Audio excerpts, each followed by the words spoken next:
You are sitting on top of a fuel system right now, and you do not even know it. Not in some distant field, not on a 1,000-acre farm, but in your backyard, your fence line, your side lot that grows nothing but weeds. The Amish figured this out over 100 years ago, and they never stopped using it. Big Oil figured it out too, and they spent $150 billion of your own tax money making sure you forgot it existed. Watch this video to the end, because before we are done, you are going to see exactly how a man in Vermont runs his tractor, heats his home, and feeds his animals from a single crop he grows himself, and how you can start the same system this season with less than $100 and a patch of ground most people ignore completely. By the end of this video, you will know the exact plant that produces over 100 gallons of fuel per acre, grows in every single state in this country, and has been quietly working inside Amish communities for generations, while the rest of us paid someone else for every drop of energy we ever used. Here is something that was never supposed to reach you. Rudolf Diesel, the man whose name you read at every fuel pump you have ever pulled into, did not build his engine for petroleum.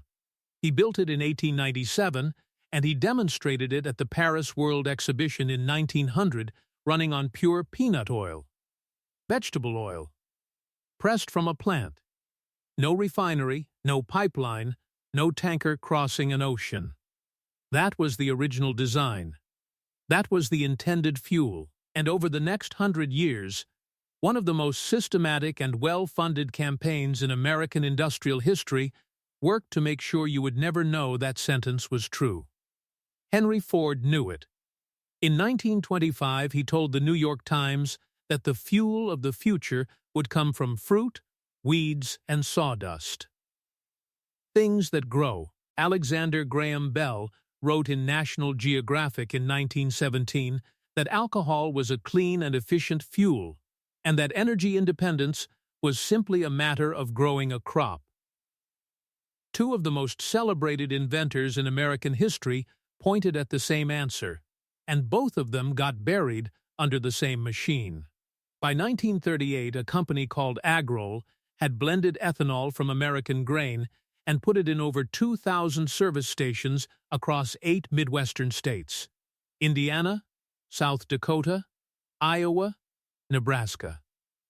Farmers were growing the fuel. Drivers were buying it. The engines ran clean, and the economics worked for everyone involved except Standard Oil. Standard Oil dropped the price of leaded gasoline penny for penny until Agrol could not survive. They killed 19 federal bills and 31 state bills on alcohol fuel between 1933 and 1939. They ran a campaign claiming that ethanol at the pump would turn every filling station into a speakeasy, and when legislation failed, they used raw price warfare to finish the job. Agrol closed in 1939, not because the fuel failed, because a startup in Kansas could not survive a decade-long price war against the wealthiest corporation the world had ever produced. 3 years later, the United States entered World War II and faced a rubber crisis. The government reopened every ethanol plant they had helped destroy. The same fuel the petroleum industry called an outrage against common sense produced 3/4 of all synthetic rubber in America by 1944. It ran aviation engines. It kept the war machine moving. And the moment the war ended, every single plant was shut down again. The infrastructure was dismantled. The knowledge was shelved. The farmers went back to buying someone else's fuel. That is the pattern. Build it. Prove it works. Bury it when the emergency passes. The General Accounting Office tracked energy subsidies between 1968 and 2000. Petroleum received $150 billion. Ethanol and farm fuel received $11 billion. That is not a free market choosing a winner. That is a rigged calculation paid with your own taxes designed to make one option look inevitable and everything else look impractical. Now here is the plant they did not want you to study. Sunflowers. Not the decorative row your neighbor grows along the driveway. Industrial oilseed sunflowers grown as a fuel crop. The seed contains 40 to 45% oil by weight. 1 acre under good conditions produces between 1,300 and 2,000 pounds of seed. Press those seeds, and you get between 35 and 105 gallons of raw oil depending on your soil, your variety, and your press efficiency. A farmer in western Wisconsin documented 105 gallons from a single acre. That is not a model on paper. That is a field result from a working farm using a press bolted to a workbench. That oil runs in any diesel engine when blended at 20 to 30% with standard pump diesel. No modification, no conversion kit, no chemistry degree. You filter it through a basic screen and you pour it in. Mythbusters ran this on camera. A diesel car that normally got 33 miles per gallon on petroleum ran at 30 miles per gallon on filtered vegetable oil. 3 miles per gallon is the cost of complete fuel independence for every diesel machine you own. A manual cold press runs between $60 and $100. It bolts to any workbench.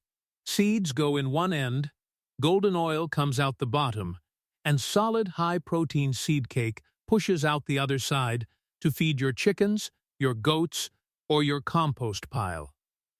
Samuel, an Amish farmer in Holmes County, Ohio, has been using the same press for 11 years. Same bench. Never replaced a single part.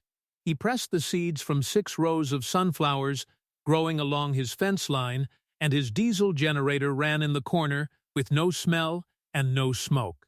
He did not point at a gas station when I asked where his fuel came from. He pointed at the field behind his barn. For those of you in northern states where winter means genuine cold, canola is your crop. Penn State Extension documented canola biodiesel as a premier fuel crop for Pennsylvania. 1 bushel of canola seed yields just over 2 gallons of fuel. It grows in Minnesota, Wisconsin, Michigan, New York, and Ohio. And unlike soy-based biodiesel, canola stays liquid at low temperatures. It does not gel in your fuel lines when the temperature drops below freezing. The university proved this in their own equipment, running their own tractors. Flax is the third system. The same plant that produces linseed oil for wood preservation runs in a diesel engine and lubricates every bearing, chain, and small engine in your workshop. One plant covering fuel, preservation, and mechanical lubrication simultaneously. The Amish did not learn this from an extension pamphlet. They learned it from 100 years of running farms without a utility bill. A 1/4 acre planted along a fence line or in a side lot most homeowners use for nothing produces enough pressed oil to run a kerosene heater through winter, fill oil lamps through every power outage, lubricate every small engine on your property, and blend supplemental fuel for any diesel you own. That is not a farming operation. That is a household system that starts with $60 and a patch of ground. The diesel engine was designed to free you from exactly what you have been paying for your entire life.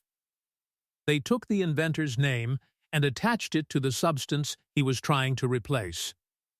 The fuel bill was never mandatory. It was engineered, subsidized, and protected for a century. The system that replaces it has been growing in Amish fields and Vermont barns and university research stations the entire time, waiting for the moment someone decided to stop ignoring it. That moment is right now.